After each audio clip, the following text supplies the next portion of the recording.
I'm keeping it blood raw. I still think Drake, like, I think he's not a man. I think that's a move, especially when I was in jail facing. Okay. In the same breath, before X died, he said, "If anybody kills me, it's Drake." And do you think that for one moment, here today, days after the event, he's killed by two masked men, right? He came out on social media and said, "Guys, before he dies, if anybody kills me, it's Drake." Do you think in that time span that they went and they addressed him and talked to him? No. Do you think sitting here today, years later, any detective has ever asked, Drake or anybody like that? No.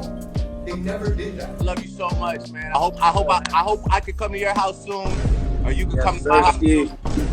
Yo, we can't wait. We can't wait. It ain't news how Drake's name has been tied to X's demise, but the smoke just got a new face, and it's ugly. Allegedly X made some posts and call before he passed away, and he wasn't. Scared, he was calling out the real power players behind the scenes, especially how Drake did him dirty and was after him, and now the name being whispered right next to Drake's is Diddy. Yeah, the streets are saying he might have known a lot more about the hit than he's ever let on. Back in November 2024, Drake Williams, one of the dudes convicted in X's murder, filed an appeal for a new trial. Inside that appeal, he revealed some really interesting information. His lawyer straight up told the court that a key suspect was ignored during the investigation, and that suspect Aubrey Drake Graham Champagne Poppy himself. In the same breath, before X died, he said, "If anybody kills me, it's Drake."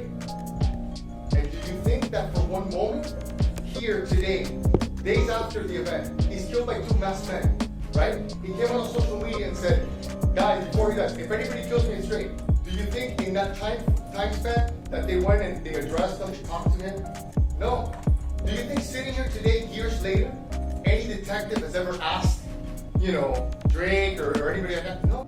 Now if you've been tapped into the case, this ain't some brand new conspiracy. People have been side-eyeing Drake since X's demise in 2018. Wood on the block is Drake didn't just throw subliminals, he might have thrown orders, allegedly.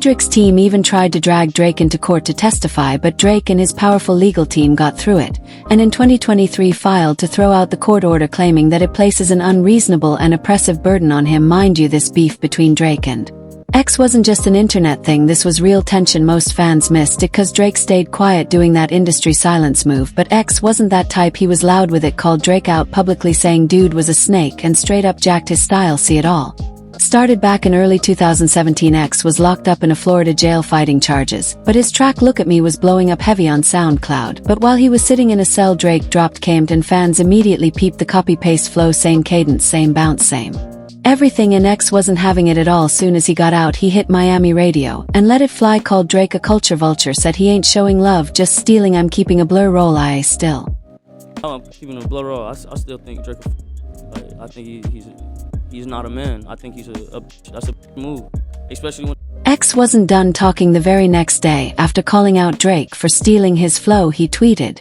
"Drake's mom kind of cute, she could get it straight. Disrespect." Drake kept quiet like he always does, but X was blowing up. Look at Me climbed the charts, went platinum, and the comparisons to Drake only made him hotter. But X didn't just want clout, word as he felt his life was at risk, and it showed in 2018. A year later, X posted on his story, "If anyone tries to kill me, it was at Champagne Poppy. I'm snitching right now."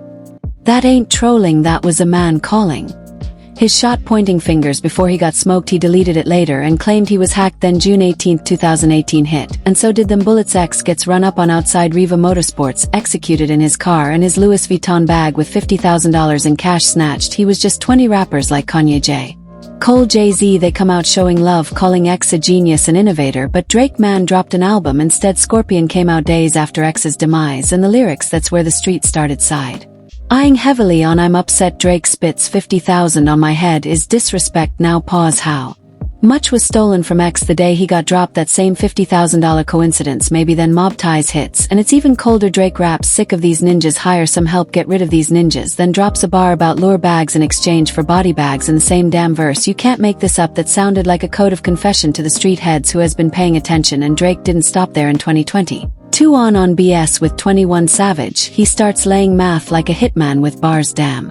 Maybe I should do a 20, maybe I should break that 20, do a 10, maybe I should break that 10, do a 5, then if it gets Live do a 5 again. If he held his tongue on that live, he'd be alive again. Street math says that adds up to 30 Roman numerals XXX, and that IG live line was a straight shot at X, who aired out his issues with Drake on live multiple times. Ain't no way that's a coincidence. But here's the wildest twist: Diddy's name has started floating into the picture too now. If you've been following the chaos around Diddy lately, the lawsuits, the raids, the conspiracy, this next part ain't going to shock you folks. Been saying for years that Diddy got skeletons in every luxury closet.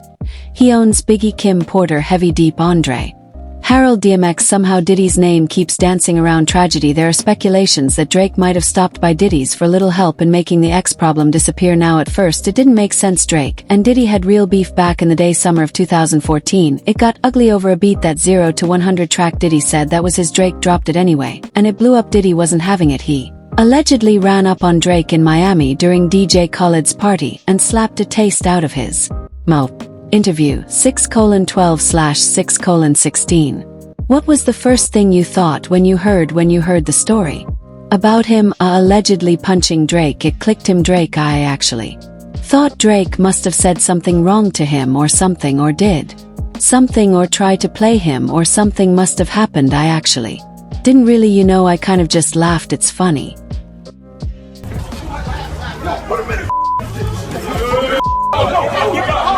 What was the first thing you thought when you heard the story about him allegedly punching Drake? It clicked him. I actually thought Drake must have said something wrong to him or something, or did something, or tried to play him, or something must have happened. I actually really didn't, I kind of just laughed. Puff can't hear a hit? That's kind of crazy. He still hear things from back then, that time. Oh, got you now. Right. Okay. Got you. He can't buy the record. You play it for him right now, and it's hot. He can't buy it. This is why he's fighting Drake. When you hit Drake, because he used the beat that he didn't actually use. 0 to 100. Right, you see what I'm saying? So if he heard it, and then he hear Drake's use it, but it wasn't a hit yet until Drake put the lines on it. And he's upset about that because he can't hear it, but he felt. But months later they claimed they squashed it. Word is French Montana even played Peacemaker. Diddy went on Breakfast Club saying Drake was his favorite rapper. Yeah, there was a 0 to 100 was initially a record that was my record, and then there somehow that became just a misunderstanding because we was working with the same producers. Honestly, it was a misunderstanding. Honestly, Drake is actually my favorite rapper. You know what I'm saying?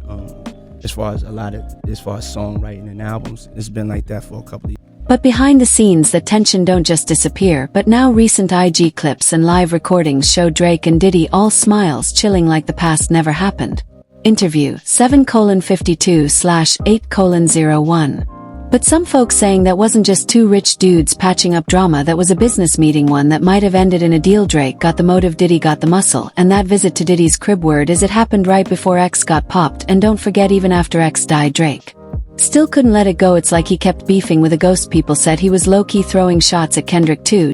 Thank you so much, man. I hope I can come to your house soon, or you can come to my house soon.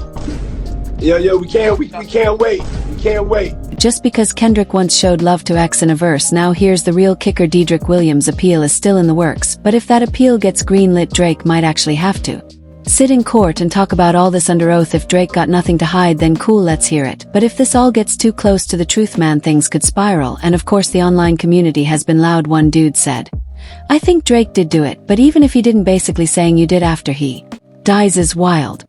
Another wrote, no wonder the Kendrick beef started. Bro mentioned X at the Super Bowl 3 times. So what do y'all think? Was Drake just rapping, or was there truth hiding in those bars? And if Diddy was involved, how deep does this rabbit hole go? Drop your thoughts in the comments. We're diving deep. And if you're here for unfiltered truths and eye-opening reveals, don't just scroll, stick around and check out what's coming up next.